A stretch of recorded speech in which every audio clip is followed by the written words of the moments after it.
Film शुरू होती है और हम एक घर में एक औरत को बंधा हुआ देखते हैं जो जख्मी हालत में थी और उसका ये हाल उसके हस्बैंड ने किया जिसे वो अपनी जान की भीख मांग रही होती है कि प्लीज होश में आओ और मुझे मत मारो, छोड़ दो, क्योंकि उसका हस्बैंड उसे बस मारने ही वाला था। वहीं आसपास हम लाशों को भी देखते हैं जो उस आदमी की बेटियां थी जिन्हें भी किसी और ने नहीं बल्कि इस आदमी ने ही मारा था। तभी आदमी की वाइफ कहती है कि तुम्हें किसी ने अपने कंट्रोल में किया हुआ है, कोई तुम्हारे साथ खेल रहा है, तो प्लीज होश में आने की कोशिश करो। लेकिन वो उसकी कोई बात सुनने को तैयार ही नहीं था। तभी आदमी के सामने एक किताब आकर गिरी। उसकी वाइफ कहती है ये वही शैतानी खतरनाक किताब है जिसने तुम्हें अपने कंट्रोल में किया हुआ है, तो प्लीज इसे मत खोलना क्योंकि इसके अंदर इवल चीजें हैं, बहुत बुरी। पर आदमी जो सच में किसी के कंट्रोल में ही लग रहा था बिना सोचे समझे इस किताब को खोल देता है और ऐसा होते ही चार डेविल शैतान अचानक से वहाँ आकर आदमी को घेर लेते हैं और उसे उसकी वाइफ को मारने का कहते हैं। अब किताब में एक लड़की की ड्राइंग बनी हुई थी जिसकी गर्दन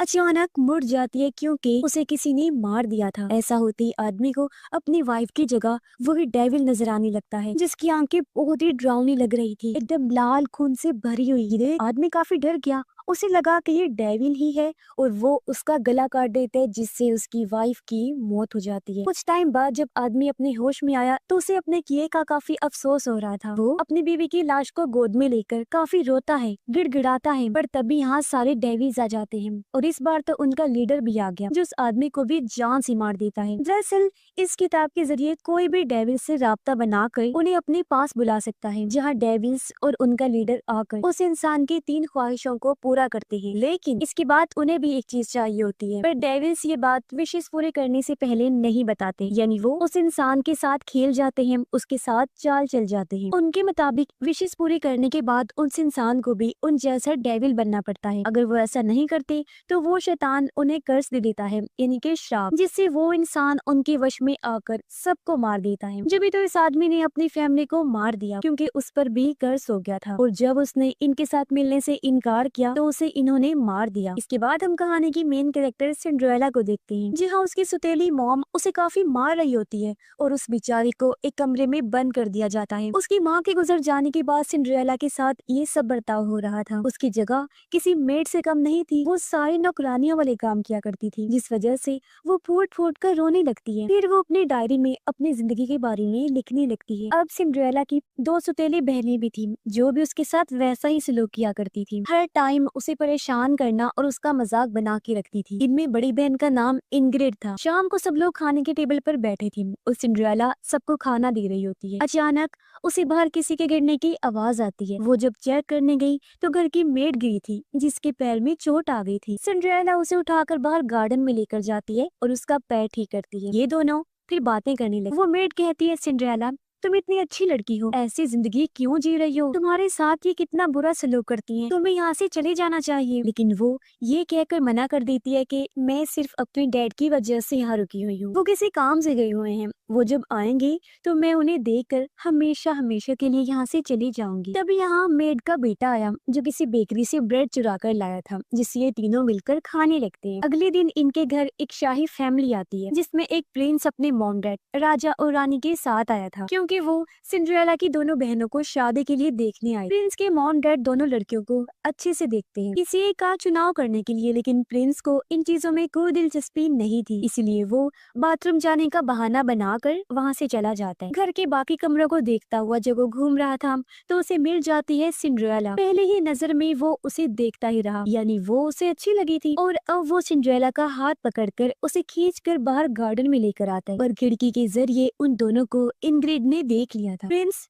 सिंड्रेला की खूबसूरती की काफी तारीफ करता है और कहता है कि मैं तुम्हारा दीवाना बन गया हूँ, कसम से पहली ही नजर में मुझे तुमसे प्यार हो गया है और मैं तुमसे ही शादी करूंगा। आगे वो बताता है कि हमारे महल में एक शाही डांस पार्टी होने वाली है जिसमें तुम भी जरूर आना, ठीक है ना? मैं तुम्हारा इंतजार करूंगा। इतना बोलकर उसने सिंड्रेला को गुड बाय बोला और वो वहाँ से चला जाता है। अब प्रिंस की बातों को सोचकर सिंड्रेला काफी खुश हो रही होती है। उसने सोचा कि शायद मेरे अच्छे दिन आने वाले हैं, मुझे मेरे सपनों का राजकुमार मिल चुका है, इसलिए वो अपनी डायरी में प्रिंस के बारे में भी काफी तारीफें लिख देती है। पर इन सारी चीजों से इंग्रिड को बहुत बुरा लगता है और वो सारा किस्सा जाकर अपनी माँ को बताती है कि प्रिंस ने सिंड्रेला को पसंद किया है, जिससे वो काफी गुस्सा हो गई, सिंड्रेला को मारती है। फिर वो सिंड्रेला की सबसे अच्छी दोस्त यानी मेड को सबक सिखाती है। वो उसे अपने साथ एक कमरे में लेकर गई, कहती है कि तुम्हें उसे हमेशा भड़काती रहती हो, उसका हौसला बढ़ाती हो। जिसके बाद ये लोग उसे एक टेबल पर पटक के मारते हैं और उसे वहाँ बांध दिया जाता है। तब उसकी सौतेली मॉम उसे कोड़ों से बहुत जोर जोर से मारती है और वो बेचारी दर्द से चीखती चिल्लाती है, मदद के लिए पुकारती है, लेकिन वहाँ उसकी मदद को आने वाला कोई नहीं था क्योंकि सिंड्रेला भी यहाँ नहीं। जिसके बाद ये नोकदार औजार से उसे जोर से मारते हैं और बार बार उस पर वार करके उसकी जान ही ले लेते हैं। सिंड्रेला दूर गार्डन में बैठकर अपनी डायरी में लिख रही होती है कि तभी इनग्रिड उसे घर बुलाने आती है। सिंड्रेला जब घर आई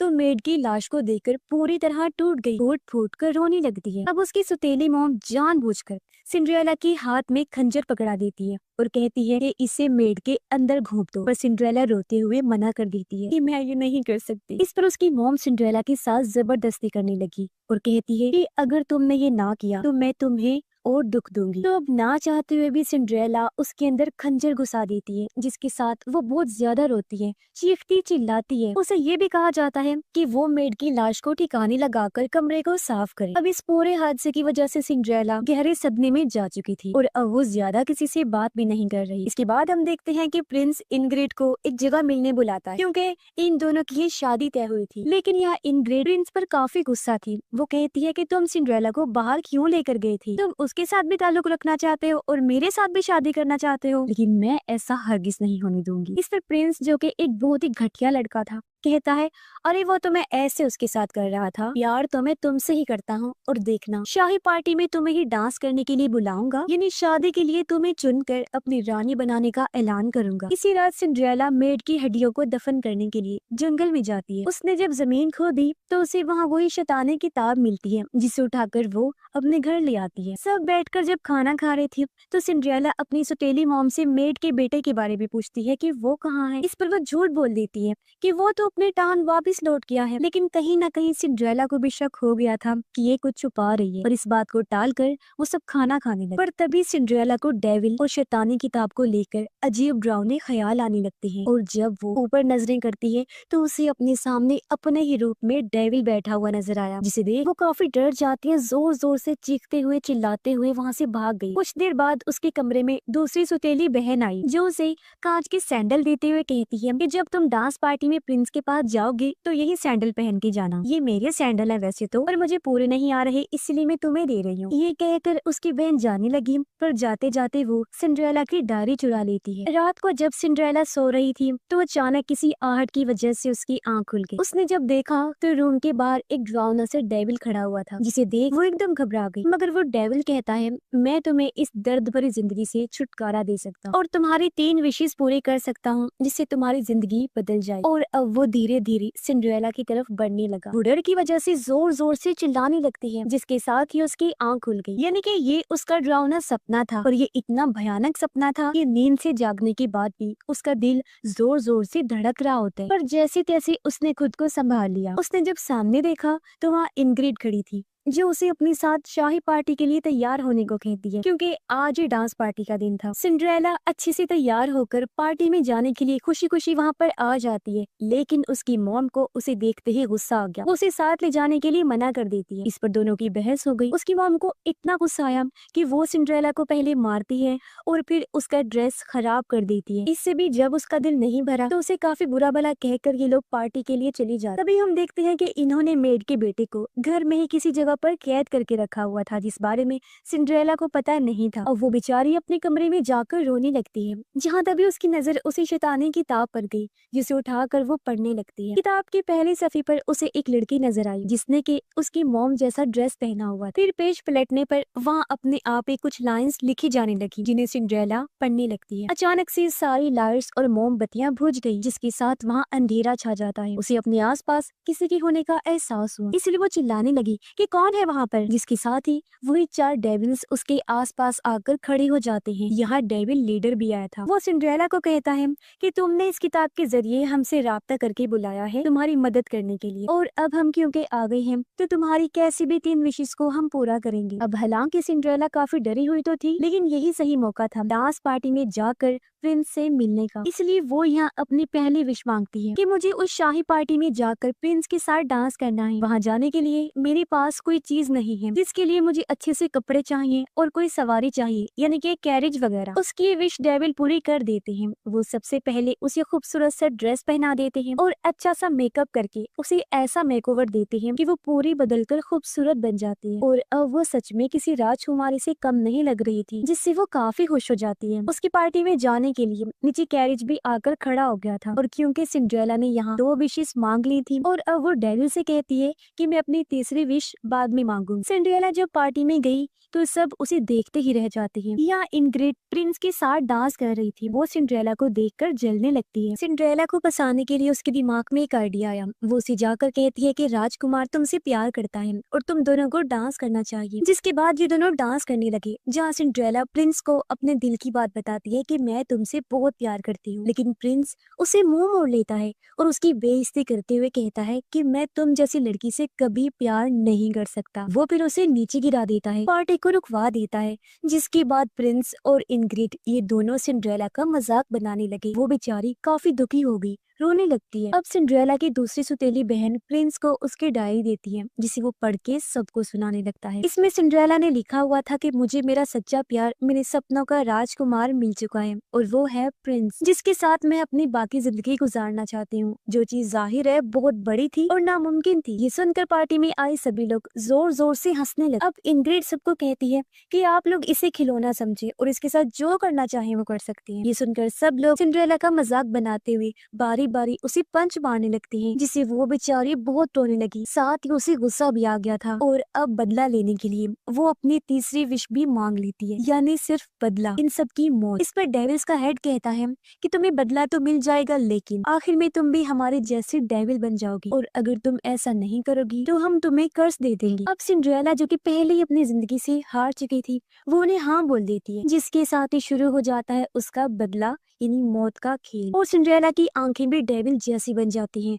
और चेहरे पर उसके शैतानी मुस्कुराहट थी। उसका पूरा रूप ही बदल गया। ऐसा लग रहा था जैसे उसे किसी ने पूरी तरह अपने कंट्रोल में कर लिया हो, जो जाहिर है इन डेविल्स का ही काम था, यानी उसे श्राप मिल चुका था, जो बात पहले डेविल्स ने उसे नहीं बताई थी। जिसके बाद वो पार्टी हॉल में सभी दरवाजों को बंद कर देती है, फिर डेविल्स को यहाँ बुलाती है और उनके हाथों सब लोगों को मरवाने लगती है, जिससे पार्टी में हर तरफ अफरा तफरी मच जाती है। सिंड्रेला के अंदर भी बदले की आग जल रही थी, इसलिए वो भी यहाँ अपने ग्लास के जूतों से लोगों को मारने लगती है। वो जूते के हील को किसी की गर्दन में घुसा रही थी तो किसी के पेट में घोंप रही थी। डर की वजह से सब लोग यहाँ वहाँ भागने लगे, दरवाजों के पास भी जाते हैं, लेकिन दरवाजे नहीं खुलते। यहाँ सिंड्रेला अब प्रिंस के सामने उसके मॉम डैड को मार डालती है। अब एक दरवाजा जैसे तैसे खुल गया, जहाँ से लोग भागने लगे। इनग्रिड और प्रिंस एक दूसरे रूम में जाकर छुप जाते हैं, जबकि सिंड्रेला की दूसरी सुतेली बहन रेंगते हुए बिना शोर किए वहाँ से जाने लगती है। लेकिन सिंड्रेला, जो कि उसे देख चुकी थी, पीछे आकर खड़ी हो जाती है, जहाँ डेविल्स आकर उसकी बहन को पकड़ लेते हैं। अब इसी ने सिंड्रेला को जूते दिए थे और उसकी डायरी चुराई थी, और क्योंकि इसे जूते फिट नहीं आ रहे थे, इसलिए सिंड्रेला एक कैंची लेकर उसके पैरों की सारी उंगलियां ही काट देती है और उसे अब अच्छे से फिट करके जूते पहना देती है। लेकिन दर्द से उसकी सुतेली बहन जोर से चिल्लाने लगती है। फिर सिंड्रेला